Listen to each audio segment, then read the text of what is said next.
नमस्कार मंडळी, चला तर मग आजच्या व्हिडिओमध्ये मी श्रीकृष्णाचं ड्रॉइंग कंप्लीट करणार आहे आणि ही माझी छोटीशी आवडती ड्रॉइंग बुक आहे आणि ह्यामध्ये मी बरेचसे स्केचेस आहेत ते कंप्लीट केलेले आहे आणि ह्याचे शॉर्ट व्हिडिओसुद्धा मी माझ्या चॅनलवरती अपलोड केलेला आहे।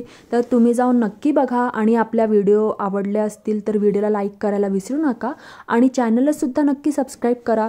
तर चला ह्या व्हिडिओमध्ये कंटिन्यू रहा आणि जे श्रीकृष्णाचं ड्रॉइंग आहे ते मी आधी पेन्सिलने रफली ड्रॉ करून घेणार आहे आणि नंतर माझ्याकडे हे ब्लॅक पेन आहे, ह्याने मी त्याला बॉर्डर करून घेणार आहे आणि ही जी बासुरी आहे ह्यावरती मी छोटं छोटं नक्षीकाम कंप्लीट करून घेतलेलं आहे मंडाला आर्ट सारखं। तर ते कंप्लीट करून झाल्यानंतर आपण पुढची कलरिंगची प्रोसेस करणार आहोत। तर मंडळी, प्रत्येक व्यक्तीचा कुठला ना कुठला छंद असतो आणि मुळात महत्त्वाचं म्हणजे ते छंद जोपासता येणं गरजेचं आहे। तुमचा जो आवडता छंद आहे त्याच्यासाठी तुमच्या दिवसभरातला थोडासा वेळ काढून त्याला वेळ द्या आणि तो छंद पूर्ण करण्याचा प्रयत्न करा। त्यामुळे तुम्हाला खूप सॅटिस्फॅक्शन मिळेल आणि हे एक प्रकारचं मेडिटेशन असल्यासारखं आहे। त्यामुळे तुमच्या डोक्यात दुसरे विचार राहणार नाही, कारण कामं आणि ह्या गोष्टीमध्ये रोजचा आपला वेळ कसा निघून जातो हे आपल्याला कळत नाही, कारण की खूप धावपळीचं आयुष्य होऊन जातं ते एक प्रकारचं। तर मला फक्त एवढंच सांगायचं आहे की तुम्ही तुमचा छंद जोपासला पाहिजे आयुष्यामध्ये, त्यामुळेच तुम्ही आयुष्यामध्ये खूप आनंदी राहाल। तर माझा आवडता छंद म्हणजे आता तुम्हाला माहितीच आहे, मला चित्रकला खूप आवडते, ड्रॉइंग करायला।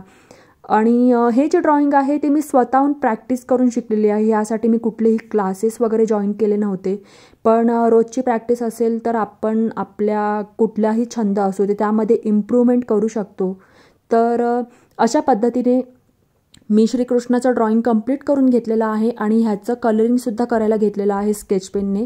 तर आपण वेगवेगळ्या प्रकारचं शेड कलर्स वापरणार आहोत ह्यामध्ये। Pencil colour, sketch pen colour मी यूज केलेले आहेत आणि पगडीला जे श्रीकृष्णाची पगडी आहे त्याला मी ऑरेंज आणि रेड कलरचा शेड यूज करून कंप्लीट केलेला आहे कलर आणि जे कानातले आहेत त्यालासुद्धा स्काय ब्लू कलर दिलेला आहे। तर अशा पद्धतीने आपलं जे ड्रॉइंग आहे ते कंप्लीट झालेलं आहे आणि इथे मी ऑरेंज कलरचा वापर करून श्रीकृष्णाला जे टिळा आहे ते तिकडे कलर करून घेतलेला आहे। तर तुम्हाला कसं वाटलं माझं हे आजच्या व्हिडिओमधलं ड्रॉइंग मला नक्की सांगा आणि आपला हा व्हिडिओ आवडला असेल तर व्हिडिओला लाईक नक्की करा मंडळी आणि आपल्या चॅनलला नक्की सबस्क्राईब करा, कारण की तुमचा सपोर्ट असेल तर मग मी अजून असे नवीन नवीन व्हिडिओ तुमच्यासोबत शेअर करत जाईन, काहीतरी नवीन क्रिएटिव्हिटी नक्की आणत जाईन मी तुमच्यासमोर। तर व्हिडिओला लाईक करायला विसरू नका आणि चॅनललासुद्धा नक्की सबस्क्राईब करा आणि तुम्ही तुमची काळजी घ्या मंडळी। बाय।